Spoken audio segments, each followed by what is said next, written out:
maybe I was 11. It's a little bit blurry these days, but I had something called an out-of-body experience, or a very common phrase is astral projection. Any drug you can put in your body that will alter your state of mind can open the door, and when can, it will.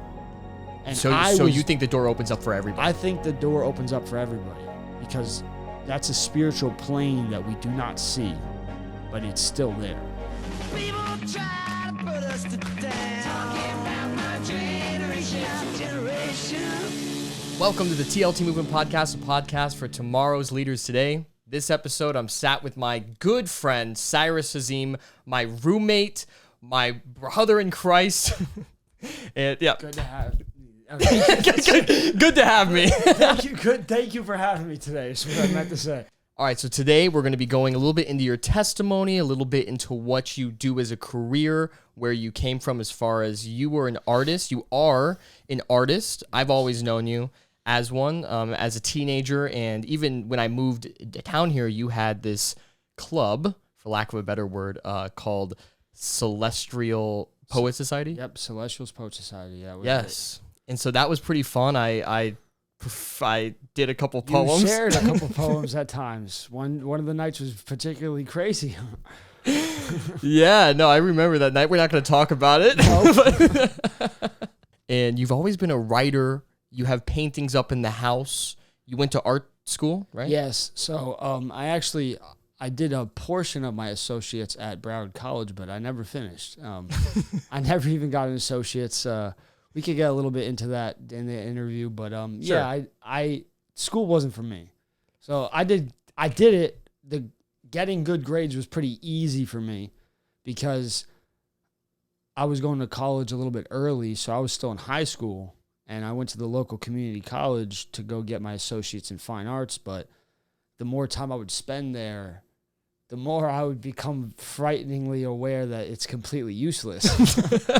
Wait, you're telling me an art degree is useless? Come on. Well, I'd say for a person who's a fine artist, and fine art is like the mediums of painting, drawing, sculpting, is if you have talent, going to art school will help you become more talented, hone in those skills and the techniques, but it doesn't get you anywhere further in a career as a fine artist as those people who have never stepped foot on a fine art college or ever in a class before.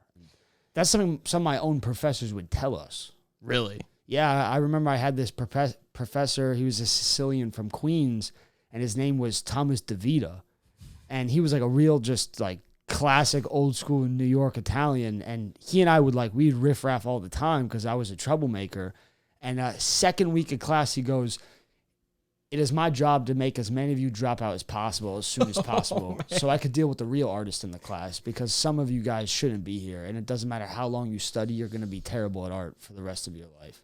Sounds like a good teacher. He didn't make me drop out. I stayed. Right. Yeah, it was a great teacher. I mean, he wasn't into any of the foofiness of what typically art students bring to the table. Yeah, so that I think is a great word to describe art students. Foofiness. Yeah. And so you went from being foofy to what do you do now? Well, I wouldn't say I was foofy, because there was kids in my class that that I didn't get along with. And I didn't get along with the majority of the kids I was going to fine art school with, because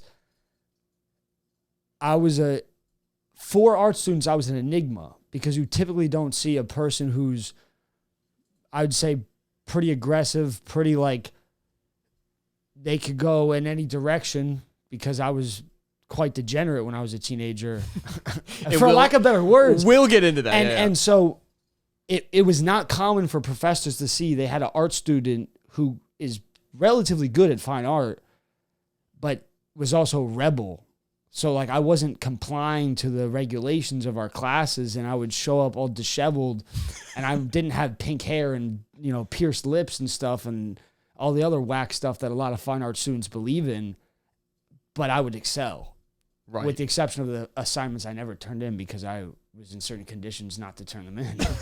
I'd miss classes, miss my finals, so that was definitely a time in my life. But that specific teacher was the most valuable art teacher I had. Really? Because he was the only art teacher that cared about my life. He was the only art teacher that had a conversation with me about the things I was involved in, and like tried his best to set me straight with not, some professors are going to try to sit down the kid who's troubled and give him like the whole, going to speak to their life, and you think just because you're the professor, you're going to change the kid's life. Like, he did it from a place that he had a true heart of care for me. He actually cared. He told me, you have so much talent, Cyrus. You are more talented than a lot of kids in this class, but you just don't care enough. He goes, but you can't, if you keep pursuing a life, the life that I was going down, that lifestyle, those choices, you're never going to be a successful artist and get those things at the same time. You'll have a very similar, if not the same exact result as many of the famous artists in history that had very early deaths. And there's specific reasons why they had early deaths. So let's get into that a little bit. What type of activities were you involved in? Okay, so, I'm going to back it up, way back it up. So, my name's Cyrus Hazim.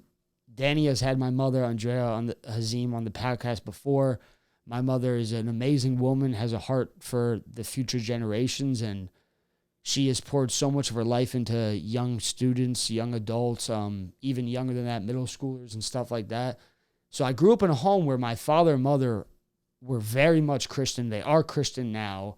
I was being taught theology and doctrine and the beliefs and who Jesus is and what he did for us and what Yahweh and who Yahweh is and all that he has created. And so I had a very large head knowledge of the Bible. So growing up, my parents were Christian. It's very common for Christian children, people to say, I'm a Christian just because their parents are. Right. So I fit in that category. When I was about 14, 15, I would tell people that, I'm a Christian. And this may come to a surprise to a lot of people who know my family, but I personally didn't become a Christian until I was 16 years old. Because I believe that just because your parents are, it doesn't mean you are. It's not an inheritance. You find that on your own, and Yahweh removes the scales from your eyes. And I did find redemption ultimately at 16. But before 16, it started before 16. I think I was about 13 or 14 years old when I smoked my first cigarette. And it wasn't really a pressure thing. I didn't listen to rap that influenced me to go do those things. I would say I was just generally a pretty experimental kid. I was a little bit of a crazy kid. We'd shoot each other with BB guns growing up for fun, throw rocks at each other, mess with animals. So we had a pretty exciting Florida childhood, but we were those group of little boys that were a lot more rough than pretty much the common other kids that knew of us. And there was even times that some kids weren't allowed to come to my backyard because it was so dangerous. Other parents thought it was so dangerous, but for our family, no, it's just little boys being little boys. They're going to be rough. And if a game or an activity we're doing was more dangerous, it was more fun. And I would say that contributed to why I made certain decisions. I was a pretty wild kid, and 14 years old, I started growing my facial hair out. My family's Middle Eastern, so it was pretty easy for me to grow that pretty early. Yep. And I had a little mustache and a very, very faint beard, tiny. I put a hoodie on, rode my bicycle over to the gas station on the corner store, and I pulled out a $20 bill, and I looked at the old clerk that was working there, this old Spanish guy that I'm not going to say his name, but he still works there today. And I said, I didn't even know what I wanted. I was just I gave him the 20, and I was a little bit nervous. And I said, can I have a pack of Newports, the cigarettes, and the red one? I didn't know there was menthol, regular. I just said the red one. He said, how old are you? And I got my age wrong. I messed up how old you have to be to buy it. And that guy helped me with my own age. He goes, no, you're 18. And I'm like, oh, yeah. And I'm like, okay. So he gives it to me. And that was the beginning of a very long road in my life. That night I was riding my bicycle home, drinking a Modelo and smoking cigarettes at 14 years old. And from that point forward, I pretty much didn't have a gauge in my mind when a substance was presented in front of me, of me thinking to myself, this could be dangerous. This could lead me into addiction. I have family members in both my mother and father's side that have struggled with addiction. And it was definitely a combination of there was generational practices in the family members before me, combined with I didn't care. I had such an experimental way of deciding or decision making, and that led me down that path. And by the time I was 16 years old, I had already smoked weed before, had done psychedelics and messed around with certain pills. And even though they were prescription pills, I didn't have prescriptions. And it was a very brazen lifestyle. And I'm not going to claim that my neighborhood is ghetto, because it's not. And I didn't live in a environment where like your parents are involved in crazy things and some of your family members are drug dealers and stuff. But I was like one circle away from those kinds of things. Yeah, because, like right outside the neighborhood. Outside the neighborhood is like that. And so it's a couple things that contributed to that. And from that day forward, I mean, 16 years old, after smoking weed my second time ever, I had to put the first pill in my body. And I took it. I remember this very vividly. I took it and I didn't even know what it was. Really? Like, that's how I was 15 years old, and I had such little care about how dangerous these things could be. A kid I knew asked me if I wanted it, and I didn't know what the it was. I just said yes, and he gave me a couple pieces like pills, and I took them. And why? So when I was about 12 or 13 years old, I had my very first experience with, some people would call it paranormal activity, supernatural activity. Some people don't believe in the demonic sphere and the celestial plane. I very much do believe in the celestial plane, dimensions that are away from us that we can't see in the day-to-day. And, I'm reminded of the verse that says, we do not fight against flesh and blood. We fight against principalities and powers. And that's definitely what it was. There was a period of my life that I was oppressed by the darkness, in other words, demons. And at 12 years old, maybe I was 11, it's a little bit blurry these days, but I had something called the outer body experience, or a very common phrase is astral projection. And astral projection, it sounds like such a far out, very like new agey almost title, but it's very real. And astral projection is, very simply to put it, when your spirit separates from your body and you are able to see your yourself body in a third person view. Like, and where did this take place? It actually took place in my bedroom, which is the room that we're in Well, it's actually in the right room that now. we're right now. And your bed was actually where you're sat right now. So yeah, at this time my bed was this way. Oh, okay. And it was before, you remember growing up, Danny, this room changed. So it used to have like Arabian platters and swords, and it was red.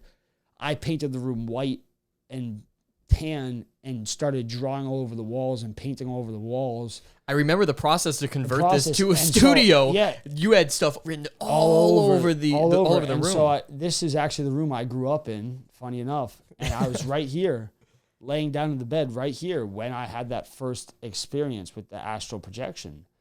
And I didn't know what astral projection was. Right. And my spirit separated from my body. And in that experience, there were demons present. And I didn't know what that meant at that age. But I knew it wasn't a nightmare. And the reason people who have astral projection know it's not a nightmare is because you're cognitive and you can feel what your body feels. That's like the craziest part about it. I'm separated from my body. And to clarify, I didn't have any control of where my spirit was floating. I'm saying floating. Some people don't believe in what I'm even saying, but the only way to describe it is floating, right? While that was happening, my spirit separates from my body. I'm in my spirit eyes, seeing my physical body sleep, and I'm tossing and turning. And it look like the way a body looks like in a nightmare. You know, someone's eyes are fluttering, they're tossing all around. And while I'm tossing all around, within a minute of this experience, there was a demon present, and the demon afflicted my physical body. I felt it. Really? That was the most eerie part about that experience, and was the major reason why I gravitated towards some of the substances I did. If not all of the substances. So you felt like you had this darkness from that. I had this darkness from that experience, and also what that experience left me is something I call dissociation, where I could be with people, talking with people the way we are right now, and they wouldn't know it, but I would be beyond my body.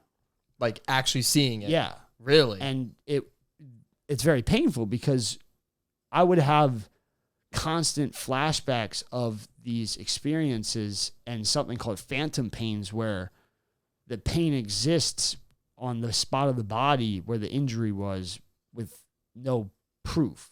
There's no marks. Wow. There's no bleeding. You didn't break anything. No tendons were torn.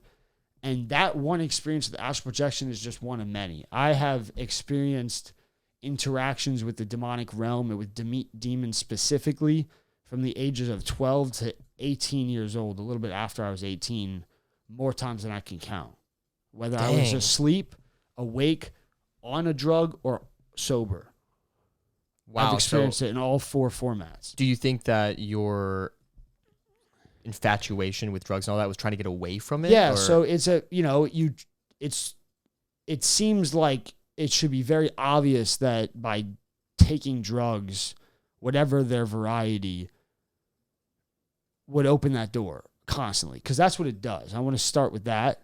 Any drug you can put in your body that will alter your state of mind, even if it's marijuana or alcohol, right?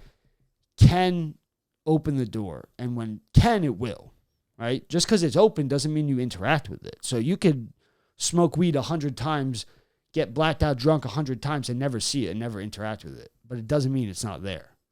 And so you think the door opens up for everybody? I think the door opens up for everybody because that's a spiritual plane that we do not see, but it's still there. Right. And I think what happened is my first time smoking weed, it was laced with psychedelics. That was another very bad demonic experience. I'm not going to get into the details of that one. But these things would happen more and more more they would happen, the less and less I would care about them. I would get desensitized to my own interactions with the demonic. What did these demons look like? I'm just kind of curious. Well, there was specifically 2 that oppressed my life. And some people may be surprised that a Christian can tell this story, but in my belief, there's a very big difference between a person getting possessed by a demon and a person being oppressed by a demon. Oppressed by demons is they are over you and on you. Being possessed by a demon is they are inside of you. What do you think the main difference between the two? Well, the main difference between the two is when something oppresses you, it can still influence you. Okay. When something possesses you, it controls your animation. And when I say animation, the way your body is actually moving and speaking. Wow. So you see clips like of a movie like Exorcism. Exorcisms are real things. Right. That word is a very typically Catholic term, and people have been exorcised. Like there have been instances, we see it in the scripture as well, where a demon's taken out of a person. Yeah, and not just anciently, but anciently, in the modern age. In the modern age too, yes. But oppression is a lot harder to do. It's harder for people to notice. Some people are oppressed by demons and they don't know that they are, because it's this weird, it's in that dream state. Like you may even trick yourself into thinking there are no demons oppressing your life because it's experienced as it's a dream. Because if you don't have any outer body experiences, which not everybody does, that interact with the demonic realm, you might just think like that was a terrifying dream. I hope to never have that dream again. And that might even be your own brain trying to protect you. Correct. I'm glad you actually brought that up. That's something that happened with me with my first experience, where I didn't go to tell my dad and let my family in on these experiences until I was 15 years old, almost 16. So years you're dealing with this alone. At 12 years old, I'm dealing with this alone. It happens, the initial astral projection, I don't tell my family. By the time I'm 14, I had already smoked cigarettes, smoked weed, drank alcohol, experimented with some other stuff. By the time I was 16, there was already a list of drugs I had done. And my dad didn't even know I had demonic experiences before. Wow. And I remember sitting down with my father on the front stoop. For some people who don't know the way my house is, the front stoop is a very special place for a lot of people that have come over our house for the years. I mean, my parents' house, I don't live with them anymore, but we call it a stoop because in New York, my parents are from New York, like stoops are typically very high. It goes like 10, 12 steps up to the front door. We only got 2 little steps. Right. So it's really just a front porch, but we always called it a stoop. And we'd say this phrase, we're going to discover the mysteries of the universe, because that's what would happen. My friends, my close friends and I, you have been on the stoop multiple times, my father and I, some of my friends' fathers, and we'd sit there till 3 a.m. talking about everything, every topic, marriage, God, our beliefs, our decision-making, what we want for our future, how we want our lives to be with our wives and our children, so many different areas. And I remember one day I had some type of experience in the bathroom, and I almost broke down, and I went to the front stoop, and I think I was playing like Andre Botticelli or something. And I'm on the front stoop, typical, like my head is in my hands. I'm like trying not to cry because I know it's daytime. I'm like, my parents are in the house. They might try to come out here and try to talk to me. I didn't want to do that. I didn't want to talk to anybody about these things. Right. My dad sits down next to me, and it's a thing where you're sitting next to each other, but you don't look at each other. So we're just both looking straight. And I'm trying my hardest. I'm fighting my hardest not to cry, not to let my dad in, not to let my veneer crack. And I couldn't handle it. I couldn't handle it because I just had spent 5 years pushing everything inside of me. Every demonic experience, every experience I had with alcohol, marijuana, other drugs, I pushed it down as hard as I could. And in that moment, I couldn't hold it anymore. I started crying. And my dad says, "What's wrong, son?" He asked me, he wants to know what's going on in my life. And I just, boom, I dropped everything on my father. I told him everything up until that point.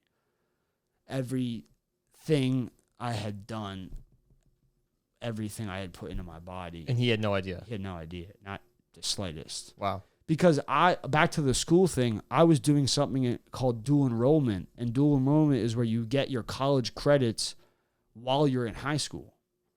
So I was attending the college campus in the college classrooms while I was in high school. And that's very studious in the eyes of parents. It's like, oh, that's impressive if a young student can go to a college campus and get their work done and even get good grades and excel. So my parents had a hard time discerning he's not doing great because on the outside. Because academically, it was fine. Academically, I could show up. And I had 2 jobs at the time. I was working at a diner and I was working at my uncle's boat club. So not only am I dealing with all this stuff, I'm going to college early at 16. I'm paying for very minor bills, like very minor stuff that my parents had us do to teach us the principle of money and work ethic, while also living a life in the shadow that they never knew. I think a lot of viewers can relate to this. I know a lot of people in high school, the valedictorian of my school, everybody that was in the AP and honors and all this, they went off to college, first time being away from home, and within a year, they're getting chest tattoos. They're going deep into the party scene, all this stuff. And it was always such a surprise to everybody at school. Oh my gosh, did you see that she is doing all these things? When in high school, she was so focused on the grades, and we almost view that academic success as, okay, they're doing fine. Yeah, but it's likely that it's deep down. There's still stuff stirring. So you think that conversation on the stoop was kind of a pivotal moment? Yeah, so I'll tell you one more piece about that front stoop. I started telling my dad these things, and my dad starts crying. And you know my dad very well. He's a lot of people guy. know my dad, but he doesn't. I've seen my dad cry maybe 4 times in my life. Right. And 2 out of the 4 were at funerals of family members. So my dad's crying. I'm so confused. I just told him all this stuff. I should be the one crying. My dad should be the one screaming, being mad, being harsh. And he didn't do that. He was crying. And I said, "Dad, why are you crying? What's wrong?" And he said to me, my dad said to me, after me telling him these things, he said, "I'm so sorry, son." Sorry, He apologized to me. And Wow. he said, "I'm so sorry that as your father, I wasn't able to notice you weren't okay." Mm. And when I asked my dad for forgiveness, he said, "I'm the one that should be asking forgiveness of you." And that radically changed my perception of how forgiveness and mercy and unconditional love is practiced in this world. We know that God is love, and we know that Yeshua's greatest commandment is to love one another. So when my dad showed me that in that moment, I couldn't believe it. Because up until that moment, like I told you earlier in the beginning of the interview, I believed God existed. And I didn't think that Yeshua didn't die. So I did believe that Yeshua died on the cross. And I did believe that meant if you receive that salvation, your iniquities are purified and you're forgiven. But I never applied that for my life. And I didn't receive that yet for my life. And the coming weeks after that conversation with my father, I was actually, another time I was in this room and I was having a demonic experience and I was about to flight away from my body again in the astral projection. And I called out the name of Yeshua. And I just started saying over and over again, like in almost like unable to stop. It was beyond me. I would just start saying Yahweh, Yahweh. And I just started repeating the name of the Lord out loud over and over again. And then I was filled with this overwhelming sense of peace and joy and hope and comfort, and knowing that no matter where this darkness is compelling me, and no matter how far it's going to take me before I, am recovered and receive healing, that I will still be in the hands of the Almighty, and I will be covered by the shelter of his wings. And that's ultimately what happened. That night I started reading the New Testament over and over again for myself, and like really starting to have those scales in my eyes be removed. And that night I would tell people that's the night I became a Christian. I received the blood covering and the salvation of Yeshua, who was crucified, despite me knowing that already, because you can know of God and you can know of Yeshua, but it doesn't mean you know Yeshua. It doesn't mean you know God. There's so much to unpack there. I want to go back and reference some scripture. I think it's so important that people understand that just because they were raised in a Christian home, just because they believe in God, it's almost the danger of being raised in a Christian home. Obviously, the scripture says, raise up the children in the way they should go, and when they grow up, they won't depart from that. Yeah. But I feel like you're spot on by saying just because you were raised in that environment doesn't mean that you are a Christian, and you can even have the head knowledge. You can know of God. You can think you're a Christian because you recited a prayer or you were baptized or whatever that may be, without it actually being the reality. And I think you're so spot on that Yahweh, he is much like how your dad was in that moment, that when you come to him, it's not this like reprimanding tone where it's like, how could you have let this happen? All this stuff. He's like, finally. It's a still small voice. Right. Yahweh doesn't need to yell at us. He doesn't need to scream at us.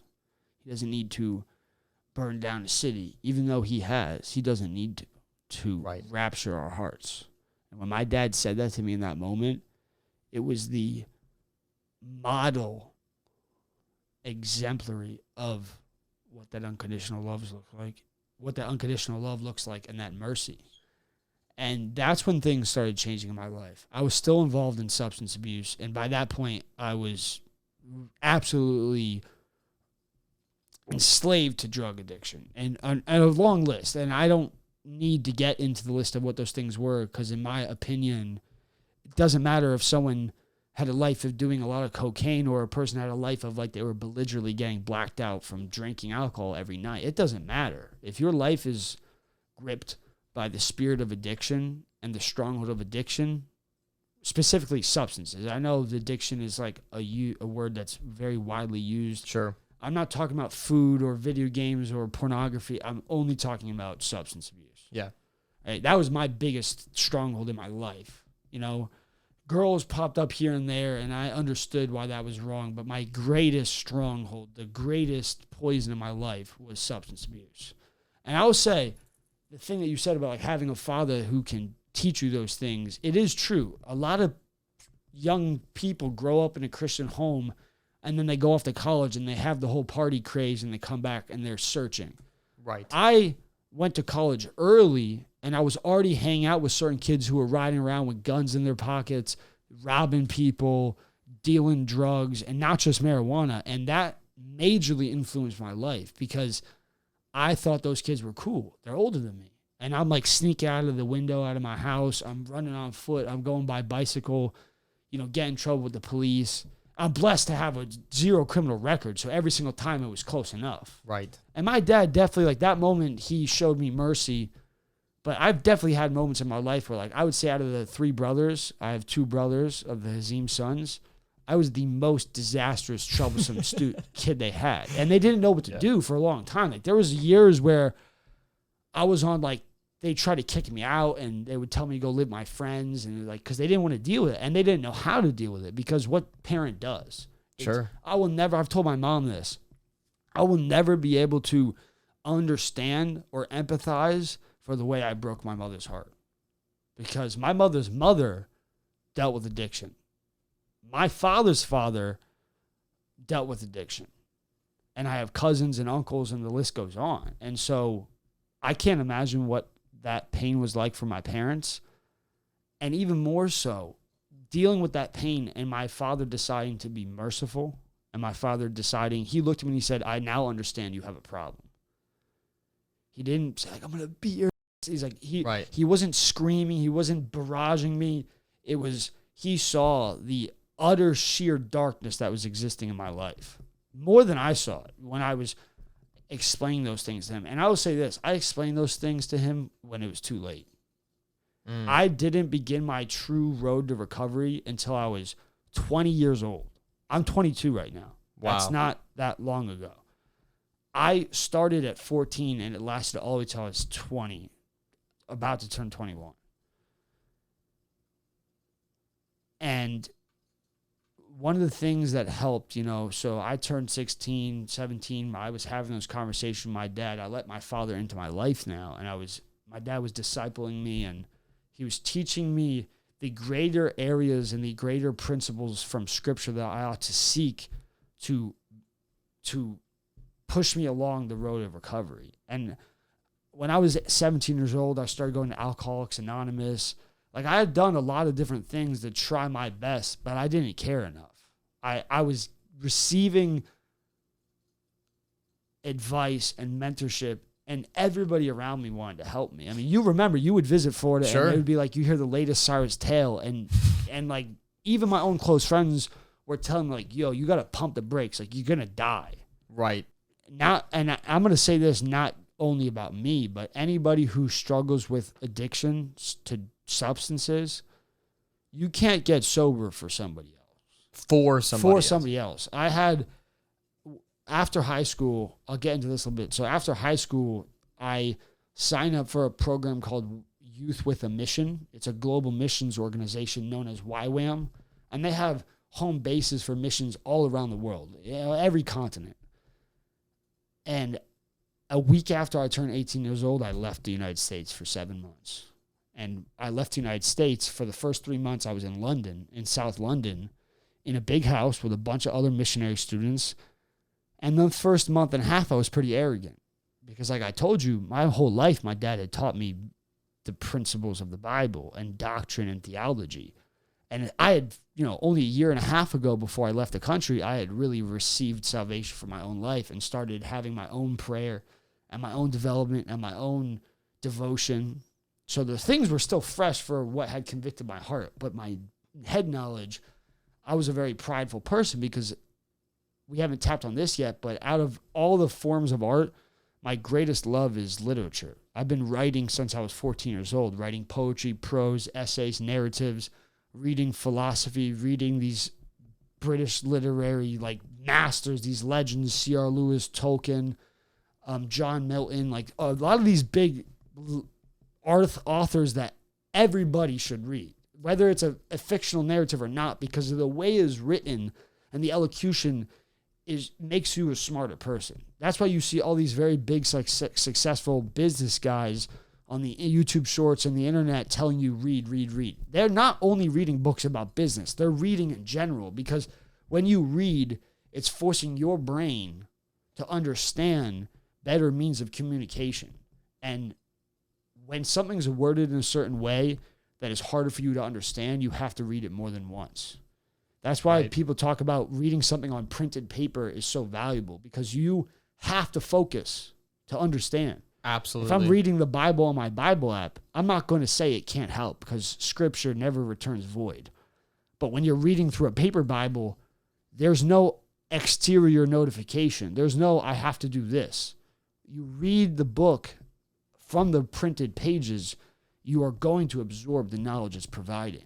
This is something that Patrick Bet David talks about a lot, that he said that when he was 25, his dad had a heart attack, and it kind of unlocked something in him where he was like, all right, I'm just going to read. And so he worked hard, and he read he said his main message is he's like, pick a subject, buy the top 20 books on Amazon on that subject, and just become obsessed and just read. Yeah. And he even makes his kids now, before they can do anything like play, I've seen those clips. Those 20 are amazing. pages a that day. principle of fatherhood is amazing. So smart. So good. What is he? He rewards his children's privileges by how much they've read in a day. Yes. And so he won't let them play on the iPad or play any games or do any of that until they've reached their 20-page minimum.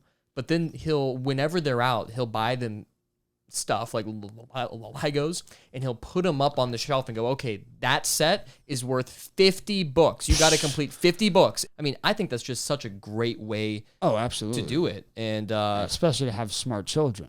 Right? Absolutely. I mean, how many people even our age do you know that have read 30 books? Right. I try my best. I can get like 10 a year. Yeah. And that's, I feel like a schlump. I want to read so much more. So it's on that topic, literature, that was the easiest subject for me. Because I didn't feel like it was any work.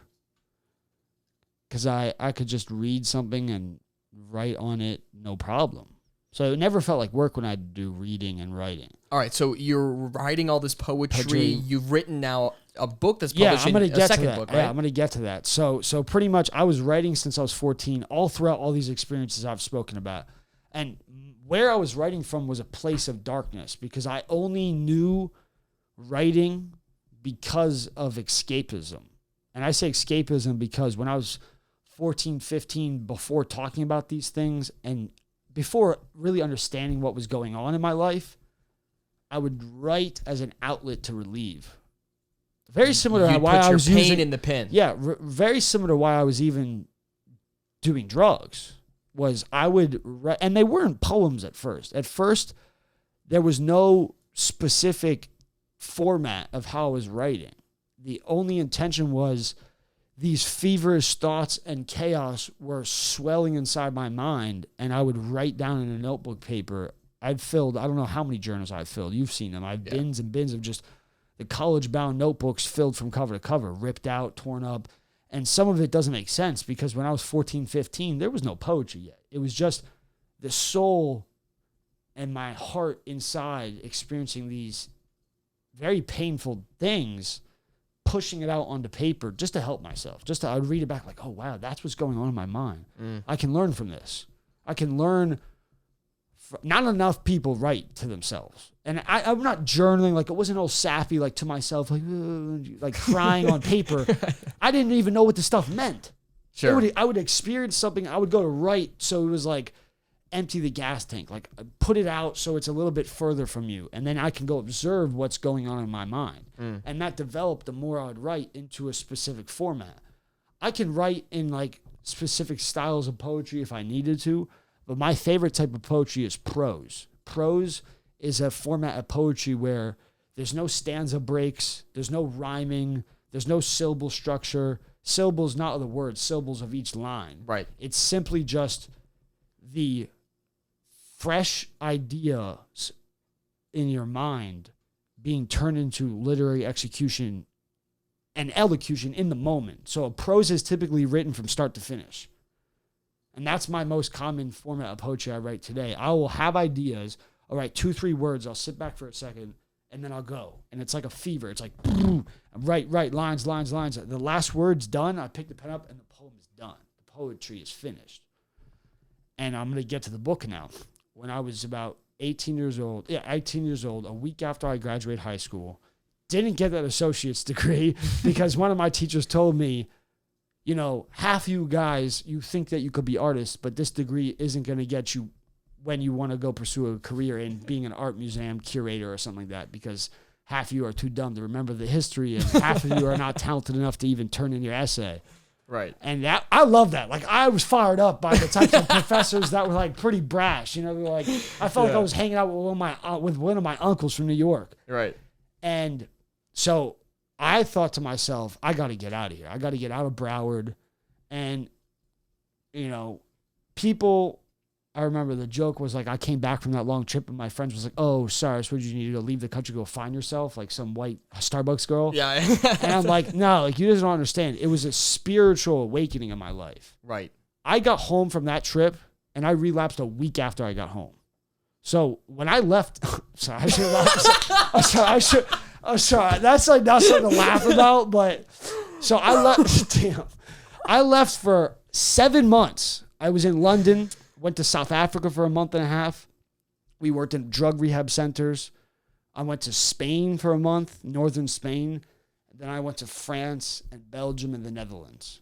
Throughout the course of that entire trip, I was taking all these poems that I was writing for the past couple of years and crafting them into this one world of ideas, one world. Like I was searching my heart and my mind that I've been given this talent of writing, expressing myself with words in a way where people can either easily understand or easily relate. Sure. Sometimes both. And what I did while I was on that trip is I wrote a book. Cabusay World. The book is called Cabusay World. I had my parents don't necessarily agree with me having tattoos. Luckily, I put tattoos in places where if I'm wearing a t-shirt and shorts, you can't see any of them. But I have Cabusay tattooed on my body in 2 places, one on my right thigh and one in the center of my chest on top of my sternum. And Cabusay is a French word that roughly translates to the word scarred, S-C-A-R-R-E-D. The way that you get your body, it gets cut and then it Heals up. The wound heals up and there's a scar. And I originally came to the word Cabusay because I wanted to come up with a pen name where it sounds like another person's name. It sounds like very believable to be a last name of somebody. My middle name is Isaac. Isaac was also the name of my grandfather from Syria, which I'd never had the privilege of meeting. But Isaac Hazim is my grandfather. And Isaac is a very significant name in the scripture.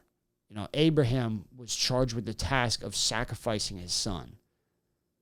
His only son, after waiting for, 90 years. So long. Yeah. His first son, he was tasked with Yahweh requesting of Abraham, show me that you love me and that you will obey me and keep my commands, sacrifice your first son. And in that narrative, he's setting up, he gets down to about to plunge the knife. And Yahweh stops him and provides a ram, a ram in the thicket of the bushes. And that's so beautiful to me because Isaac was meant for the slaughter, but a ram was provided in his place. Mm. Doesn't that sound awfully familiar to the narrative of Yeshua on the cross?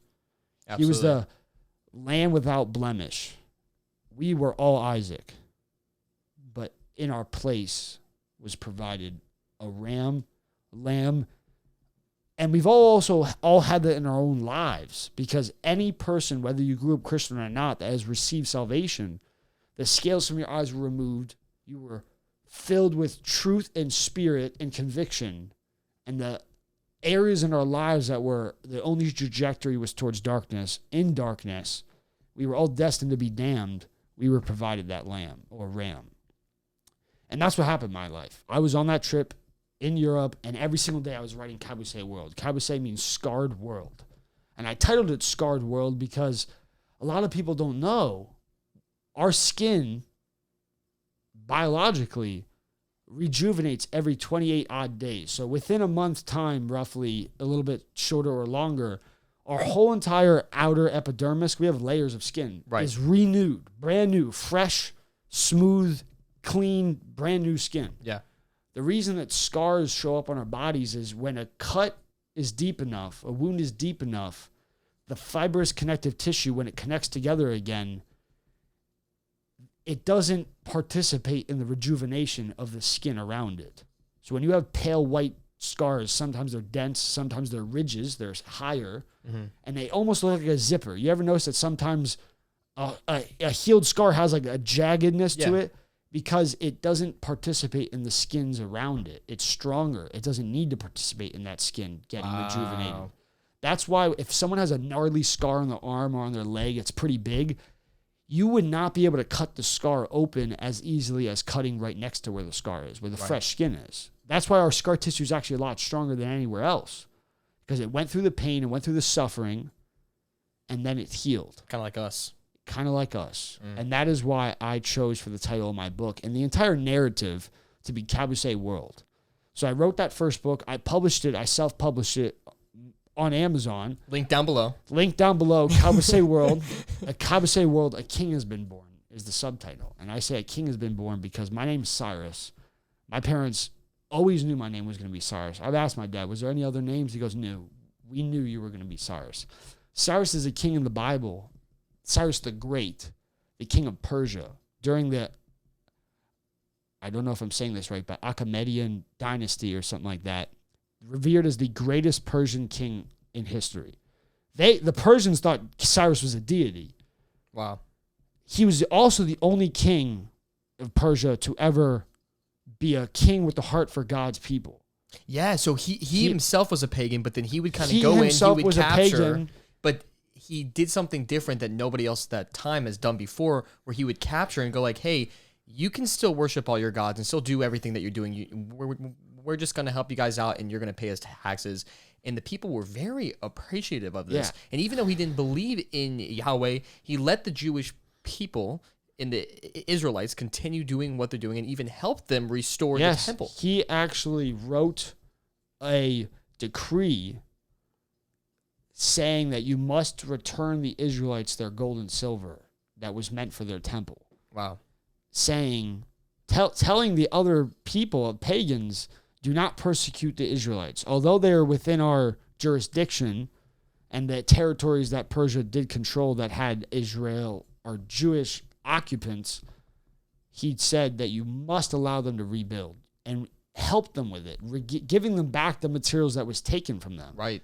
A little sidebar, something that's very fascinating. When I was on that trip in London, I went to the National History Museum, or the British Museum, because there's two. The National Gallery is like the Louvre of London. Mm-hmm. Michelangelo's, Picasso's, Monet's, Van Gogh's, the whole deal. Every time period that you would want to see.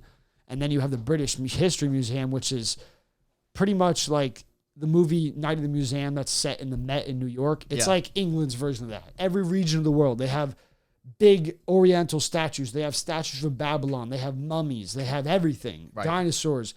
They also, in this museum, I don't even know if you know this, they have the original pillar. Because back then they had their version of the ink press, which they would carve something on the pillar, dip the pillar in the paint that they'd make from like bugs and other berries and stuff, and they'd roll the pillar onto a piece of leather, and it would make the impressions of the ink letters. Wow. They have something called the Pillar of Cyrus, which is the decree and the command of Cyrus saying that the Israelites are to be assisted. Get out. In the British History Museum. I've seen this pillar actually in real life. That's wild. In a glass box in the center of this big room. It's about this big. And that's amazing, right? And so really we know, like, some people who want to refute the Bible, scientists and all that, listen, there's more evidence in history and agriculture and excavation that it exists and that not existed. Yeah, archaeology proves it every year. every year. And so when I was on that trip, I wrote the book, Cabusay World. My testimony's in a little bit in the book. And in the book, it's a story. Not every poem connects, but it's a story. The reader reads the introduction, it's explanation of Cabusay World. They get through my poems. Some narratives are in there. And as they're reading through the book, I think the book's like 320 pages. I don't remember off the top of my head. The closer they get towards the end, they could see a newness in my eyes. Now, I didn't know yet that when I wrote the book, I wasn't done. So I had years to go, and I was still involved in a lot of darkness. But the last poem, the last narrative in the book is a narrative about a memory I had, again, with my father. I was a little boy. We were in the living room. I was playing with a Lego guy. The Lego guy's hand or something falls off of him, and I can't see it in the carpet. Like, my mom has one of those big Persian carpets. It was hard to find the little Lego guy. And it was like a cool Florida winter. You know, Florida doesn't have real winter. We got the best winter, you know. Yeah, it's chilly at like 60 degrees. 60 degrees. It's a beautiful morning. Yeah. And my dad was baking fresh challah in the oven. We had like Andre Botticelli on the TV or something. And we used to have this big brown leather seat that my dad was sitting in. That's his seat. Everyone knows you don't sit in the rabbi's seat. And he's in his family throne, and we had this sheep wool laid over it always. We've had it for years. Now it's on my desk in my bedroom. And I look at my dad. I'm like, Dad, I lost I write in the book, I lost my Lego guy's hand. Like I spelled phonetically the way a little kid speaks. Right. And my dad is like, oh, he's not minding me that much. I find it, the Lego guy's hand. I get really excited, and my teeth were chattering because I was cold. My dad says, son, are you cold? And I go and sit next to him, and he puts the sheep wool around me. And then that's when I wrote the end of the book. That's the end of the whole book. And I was returning back to that image of innocence. And every person, whatever their pain in their life looked like, experienced the loss of innocence at some point. Right. And whatever it is. I mean, everybody has different circumstances. And I put that end of the book to show my readers and myself that our stories are never over.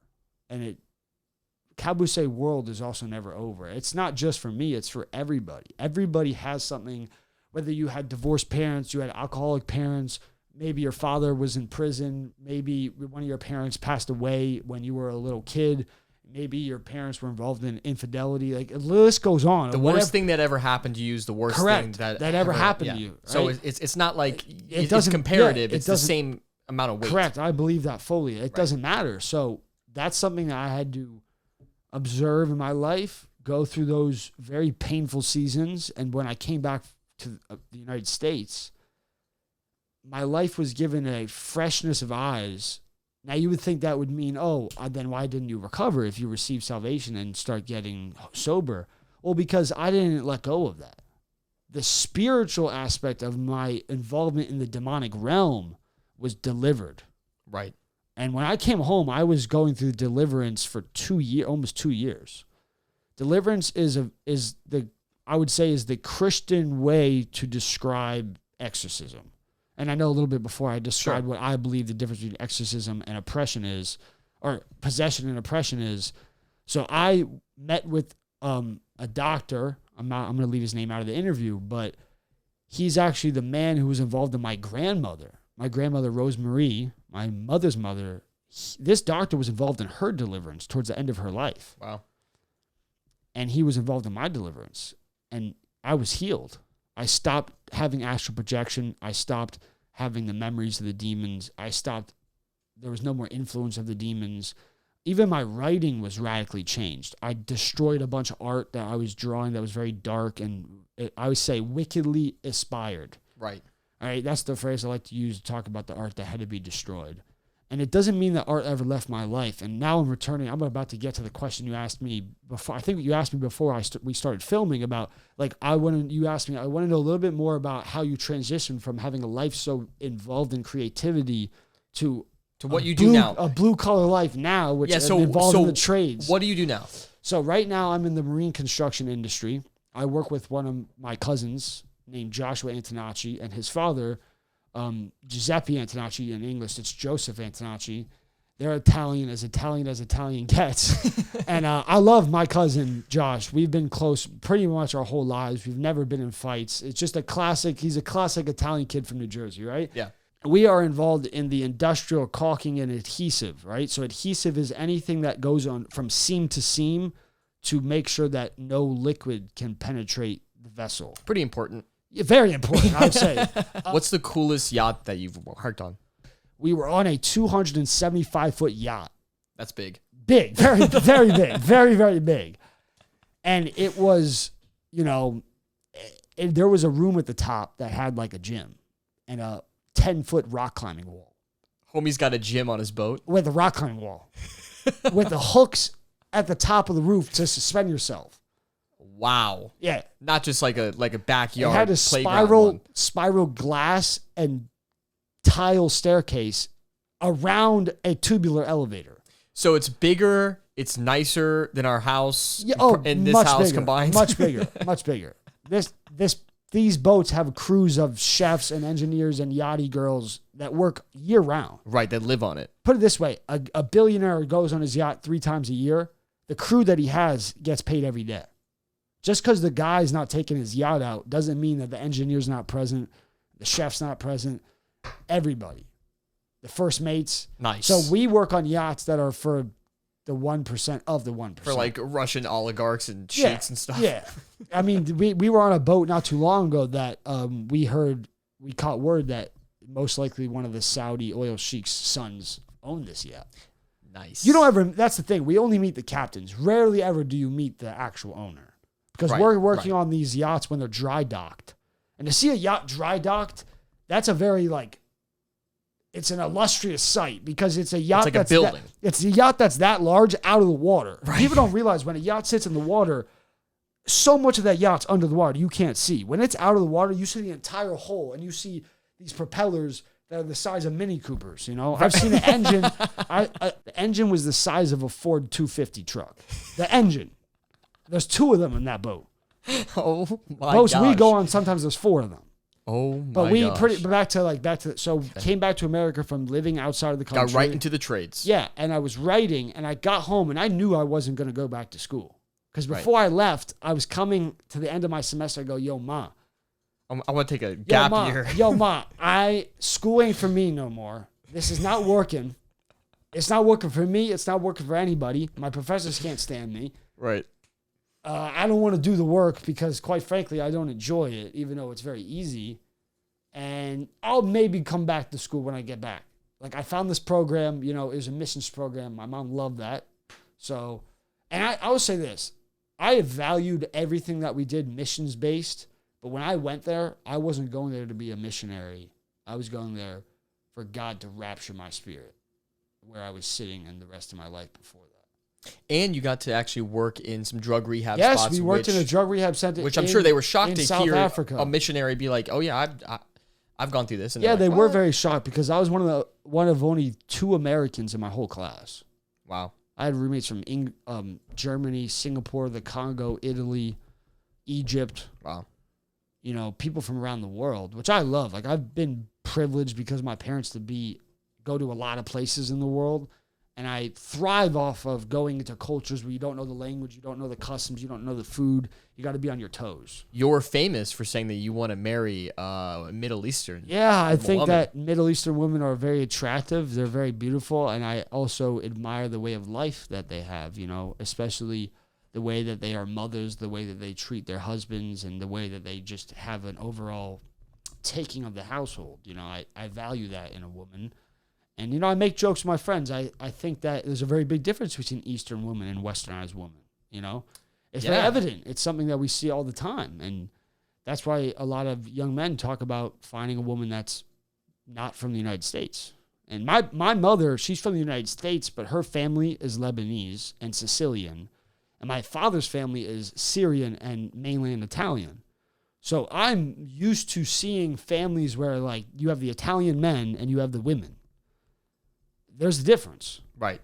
And that's the way I'm going to describe it. I'm going to be as kosher as possible because I'm trying to be as respectful as possible. Yeah. But pretty much, I got back from that trip, told my mom, psych, I'm not going back to school. Gotcha. I have no interest in going back to school.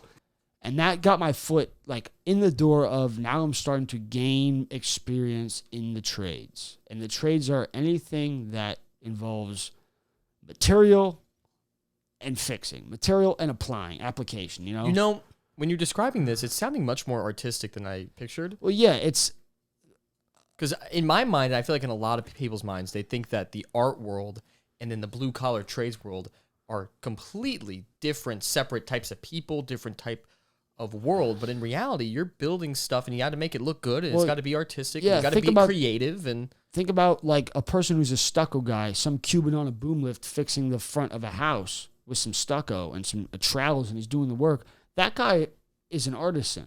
Yeah, because he knows the material that is required. He knows the application method required to do it correctly, and he knows how the finished product's supposed to look. And he has a vision for how it's going to look before you even touch a tool, and the process in between and the finished product. And that's something I loved because like I said a couple minutes ago, I love every step of the process. And what's really cool about the trades that I respect a lot is that without tradesmen, the world wouldn't They exist. make the entire world They go make the round. entire world. Everything that you see is built by these guys. And a lot of people, their dream, I've never heard a young person nowadays say, I want to be a builder or a welder or this or that. Some of the guys that come around every now and then maybe, but young people, they're all like, I want to be an influencer. I want to be in movies. I want to be a teacher. I want to be. There's nothing wrong with all that stuff, but they're not building anything. Even me, I'm not building anything by filming this podcast. It's a shame because in our father's generations, the ability to do those things went. Actually, I'm going to use our grandfather's generations as an example. You know, World War II era, when being our age during that time and a little bit after, if you didn't know how to do those things, you were an inept man. Right. If you didn't know how to like fix your sink or fix your washing machine and not have to call someone over, which is like incredibly demasculating if you are that type of person. Right. But then the other men it would be odd for them. It'd be like, what do you mean you can't fix a dishwasher? Like it would be crazy to them. We were just at the comedy show, and there was some guy in the audience that was saying he was an engineer for some sort of cloud-based software. Yeah, that's great. And it was so funny because he kept saying, he's like, no, I'm more important than an actual engineer. That's obscene. It was absurd. I'm like, dude. That's obscene. Like you said, it makes the world go round. Yeah. If you didn't have truck drivers, if you didn't have guys operating cranes, forklifts, excavators, if you didn't have guys working on oil rigs, guys operating oil tankers, guys doing 18-wheelers, guys laying down steel, concrete, foundational work, fixing the bridges, irrigation, electrical, everything. If you don't have those things, the world that we live in does not exist. Right. We're in a third world country. That has stood since the beginning of time. Right. Man's lot was, you will plow the fields. You do not eat if you do not work. And women's lot was, you provide the earth with children. Right? That has been something that your uncle said on this show that blew my mind, that stuck with me. He said, out of 7 men that are retiring out of the field, only 1 kid is going in there. And so the need for this is going to increase a lot. And I think if you're listening to this show and you don't know quite what to do, look into going to a trade school and get a job out the gate, start getting paid.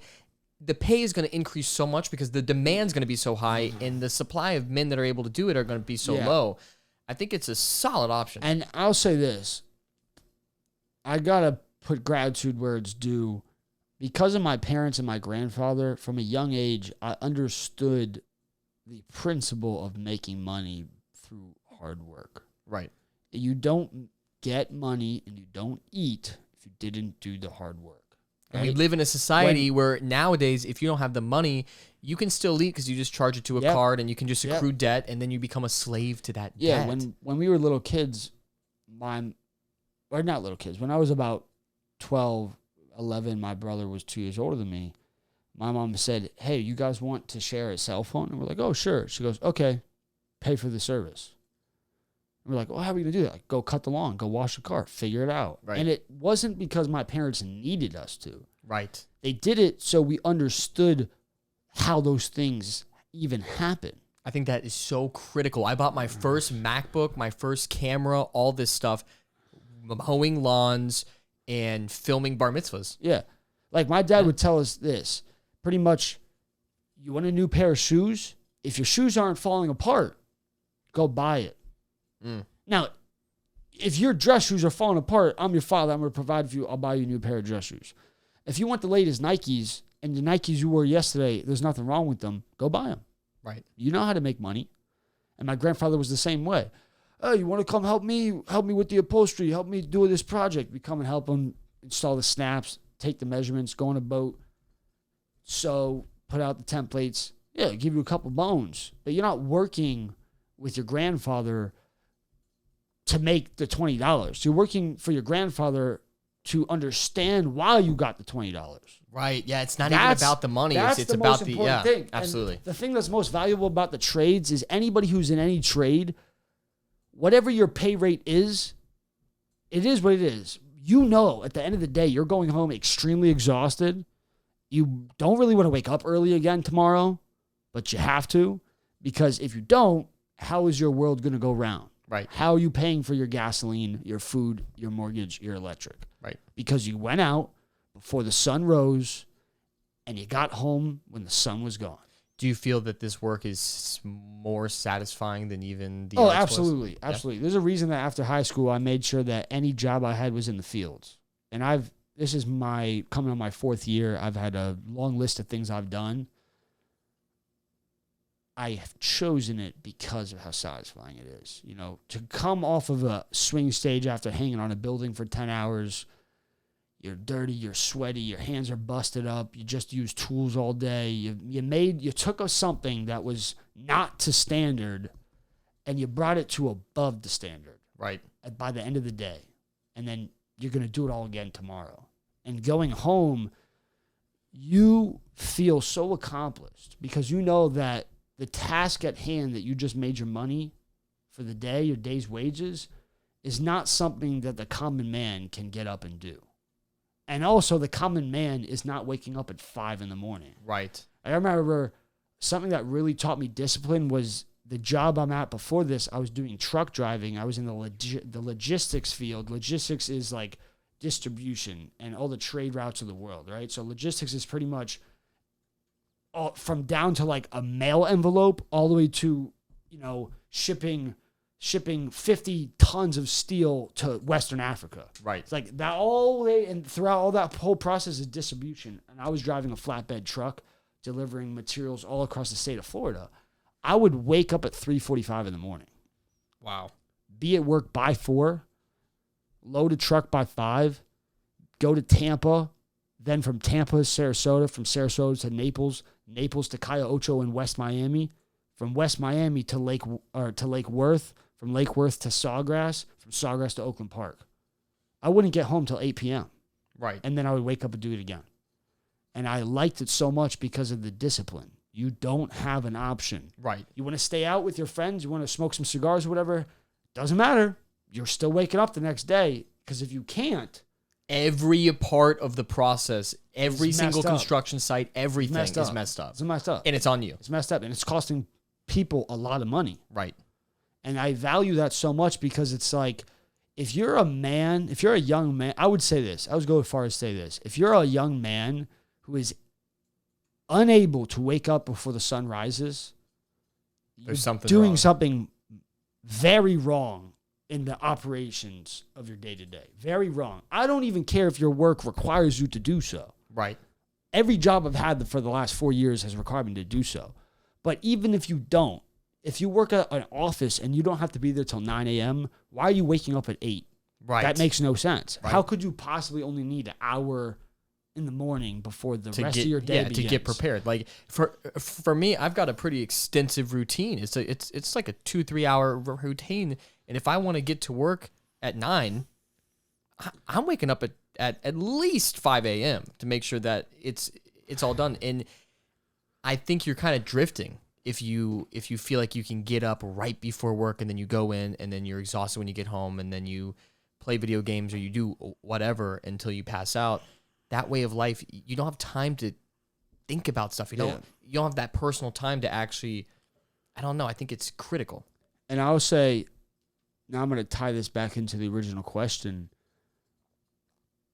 My art, the art that I create, including writing, the amount, my production ability and how much I was creating definitely decreased in the last 2 years. Yeah.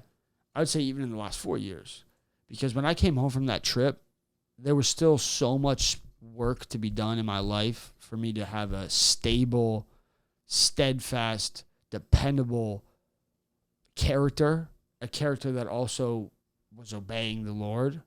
And I would say that if you were involved in any substance addiction and it has gripped your life, that's not in obedience. And that is something that you are going to have to pay the consequences for. I definitely pay those things. It's just because I've been sober for the last 2 years of hard drugs, and that's only glory to Yahweh that was possible, doesn't mean it's over. It's every single day Right. doing the conscious mental awareness an assessment of my spiritual posture and my psychological posture. I know this helps you. It definitely helps me too. Anything like this that has a stronghold over me that I almost don't really want to give up, I always ask the Lord to take it, and I place it at his feet with the mindset of, I'm going to lead a family. I'm going to have a wife. I'm going to have kids.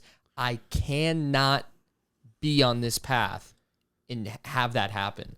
And I refuse to be a dad that has to get over all that when their kids are cognizant. I mean, I should be over that hill. I should be the leader to effectively run the household. That's so important. That actually leads me to what I was going to say next. When I separated from how much art I produce, it was not because of how involved I was with the darkness and because my life was getting so much that I just neglected my talents. It was actually the opposite. Because I was healing and my spirit was being purified and my decision-making and my lifestyle was becoming much more stable and healthy and starting to produce things, I had to separate myself from creating in the form of fine art because I knew that the well that I can draw from to create those things was still poisoned. So I knew that I can't go paint a painting if it's going to come from a place of evil. Because it will feed that evil. Well, it'll feed that, yeah. It will make it stronger again. Because what you feed is what takes over. I got to a place when I was 16 and 17 that I didn't even mind interacting with demons. I never played Ouija board. I didn't do tarot cards. I didn't worship the devil. I never did any of that and was never involved in any of that. I simply set up contracts with the enemy I wasn't aware of. And those contracts were how often I was doing drugs, my lifestyle with substance abuse, and getting to a place where when those things would pop up, I was already ready for it. I was like, you're not surprising me, demons. You're not scaring me, demons. I'll look you right in the face. I'll have a conversation with you. Right. I'll hate you, but I'm not trying to get away anymore. I'm not trying to run away anymore. And that was the pit. Like the deepest, darkest pit was that point in my life. Callousness. And it was starting to show up in psychological behaviors as well. It was a key people in life that had a much greater discernment than others and could see it. And those people know who they are. It was psychologically chipping away at me. I was starting to become a person that very clearly and evidently should have been put into a ward, for lack of better words. Sure. Right? Because I don't even think those exist anymore. I've had episodes, and my last episode was something that was very dangerous and a danger to my own life, and it affected my family greatly, my immediate family greatly. And it was from that moment that was my rock bottom of all things that pushed me in the trajectory that I am at now. So if I'm understanding correctly, it's like it wasn't that the art was feeding this negativity or this evil, this dark spirit. It was more like the art was a manifestation of what was already inside. Correct. And then the trades was kind of the way of that discipline to kind of beat that out of you a little bit in a productive way? I mean, not necessarily. I could see what you're aiming at. Not necessarily, because I would have gone towards the trades anyway. Okay. Because I love them. I thoroughly enjoy everything I do with my hands to make my money, and it's a honest day's wage. You know, I would go as far as say it's the most honest day's wage. If you are plowing the fields per se, you did a lot more than the guy who didn't. Right. It's not to say that people who do trades are better, but that people who are involved in the trades have a very certain way about them that people who don't have. That's why it's so common. Like you live with me, so you always see the guys that come around to hang out with, the ones who are involved in it. How common of a topic is that for us to be volleying at each other? And you see how much joy it brings into our life. Yeah. Because I'm involved in a different trade than you, but it doesn't matter. There will be a common denominator in every trade because every guy who's dealt with job sites and the random project manager understands what those things are like.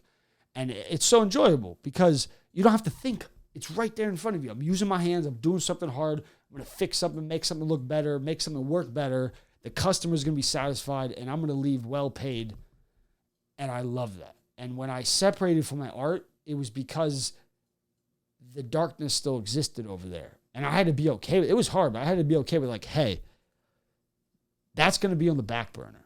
Your passions and your talents can't leave you. So I will never be able to separate myself from writing and poetry.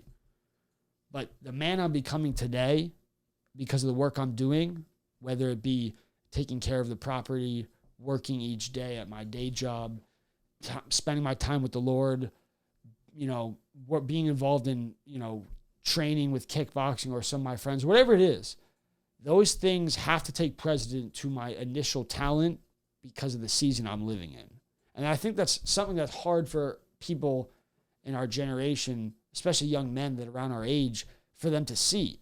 If you have a passion and talent in your life, and and temporarily where you are right now, that passion or talent is not contributing to your overall success and your monetary ability. If you're not married, especially if we're young men, we're not married, we don't have a wife, I don't have a girlfriend, but that's my aim. I want to be married. I want to have a big family. I want to have a legacy.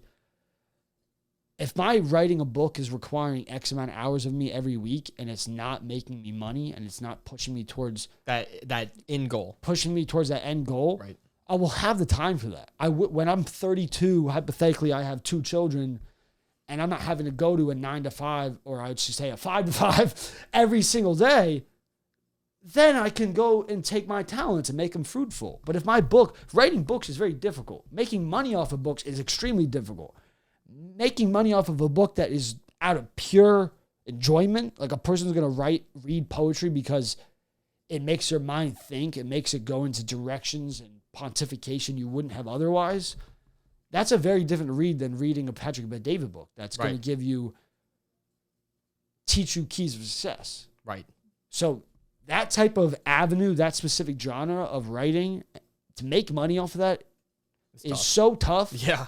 But it's also consumes a lot of your time. And I'll notice a little something about that. Those guys that write those books, every good one, they're all dead. So they're not making money off of it. No. It's like these books become legendary over time. And so it's that's a good point, especially with like when it comes to something like a literary work or a piece of art. Yeah. How much time it's going to take for that money, that profit to be returned is so long the guys might not be around. Right. And I know for me how I was talking about you're managing your time in each day and a man just going after it, a young man just going after it and not being afraid to sink his teeth into the toughness of life. It would not be good stewardship of my time if I spent so many hours a week developing books that are not going to push me towards the foundations I want to set up for my life. Having a wife, having a future, having children. That makes a lot of sense. Hey, to kind of wrap up the show a little bit, I want to talk about 2 things. In one paragraph, tell us about your dreams. What does the end goal look like for your life? What do you want to do? I'd say, first and foremost, I would like to be married. That is something I've had desire of and a heart for since I was a little kid. If I could emulate even 80% of the marriage that my father and mother have, then I know that I'm a good man. Right. And I know that I'm a steadfast husband. And I also want a lot of children. Maybe not I don't want an Amish level, 15 children. I don't necessarily want so many children like that, but I don't want 2. You know? Yeah. You want minimally 4. Because I think it's so important for young men who then become strong men, who then become strong fathers and strong husbands, to have a lot of children, so that what was taught to me by my father and I teach to them, my legacy to them is these are strong, it's your duty, valuable men. And it is our duty. I agree with that. It is our duty. And what they can do to permeate the earth is all the more greater than what I could ever do. So that's one. 2 would be, to continue in this field of marine construction with my cousin, Josh Donacci at Leap Marine Glass. That's something that the way it came about, We could talk about some of these things in other interview if we do another. Yeah. But it was very supernatural how I got the job here 6 months ago. And that's something I want to continue as long as there's breath in my lungs. I don't have a vision of me not working with my cousin. We were joking about it when we were little kids, and every day it's surreal now. I like look at my cousin like, yo, we work together. Like, we're always joking around like, that's crazy. So that's something I want to do. That's part of my desire for my future, part of my vision plan. And then something that's been a recent development in my heart that some of my friends have heard me speak about is I would like to open up a cigar shop one day. Speaking with the audience in mind of these young TLT, what would be the number one piece of advice if you could go back to yourself, age 15, 16, that vital age? What would you tell this young man?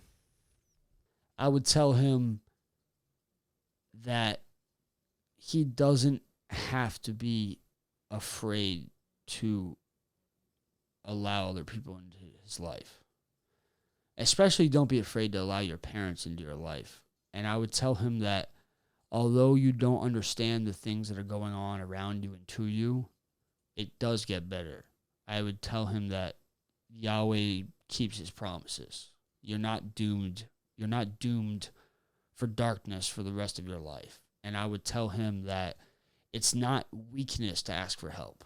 I would say that's the most important thing I would tell him. I'd say to younger me, Cyrus, it is not a weakness to ask for help. That is so crucial because we said a little bit in the beginning, it's like nobody can do that work for you, but they can most certainly, once you're open to it, you need that mentorship, you need that help. They can absolutely help pivot your life, but they're not going to be able to do it for you. You're going to have to want them to help you. Absolutely. Yeah, that's something that definitely I hurt my mother a lot with when I was a teenager because she would want to help me. She would want to find out a little bit more as much as she could for a teenager who's being pretty rebellious and pretty resistant. Sure. And I would just cut her off. I'd cut her out. No, cut her out. And my father, too, before I started opening up, I would just be like, I would know that they knew I wasn't okay. And I just wouldn't give them anything. Like, no, I'd lie about everything. I'd do crazy stuff. And I would deny it, and never let them in. And even my own friends, some of my closest friends, they could clear as day. Like, you're not hiding anything from anybody. You look at me and go, "Oh, you okay?" And I'm like, "I'm fine. I'll be fine." Right. Like, "Oh, yeah? Then why is your knuckles all bloody?" I'm like, I punched the wall. I punched the metal over there, the tree. I'm fine, though. Right. It's like, no, that's not true. And I was only doing that because I kept up a veneer when I was 16, 17 that everything's okay. Like, nothing affects me. Like, you can't. Tough guy. Yeah, you can't do something that's going to hurt me because I've already hurt myself more than any of you ever could. And that's, although those things were true for what was happening to me, it's not weakness to let somebody help you. That was what I would tell my younger self. It's not weakness to let others help you. It's very good. Well, thank you so much for tuning into this episode. If you enjoyed Cyrus's podcast, check out his book down below. It's very good. I've read it a couple times, and I'm still not fully comprehending it. There's a lot to unpack there. It's good. We also talked about Jerry Scalzo in this episode. His episode is going to be down below too. And if you liked it, leave a comment what you liked about it, what you took away from it. I feel like a lot of things that you said, even though it was personal, is about you, a lot of young people, especially nowadays, can relate to. And so just let us know what you think. If you got value out of it, share it with a friend. And thank you so much for tuning in to the TLT Movement Podcast. Thank you so much for tuning in to the TLT Movement Podcast. If you liked what you heard, maybe it will bring somebody else in your life value too. So please share with a friend, subscribe to our YouTube, and comment and let us know what you think. Our podcast is available on Spotify and Apple, and we would very much appreciate a 5-star review. Visit our site, tltmovement.com.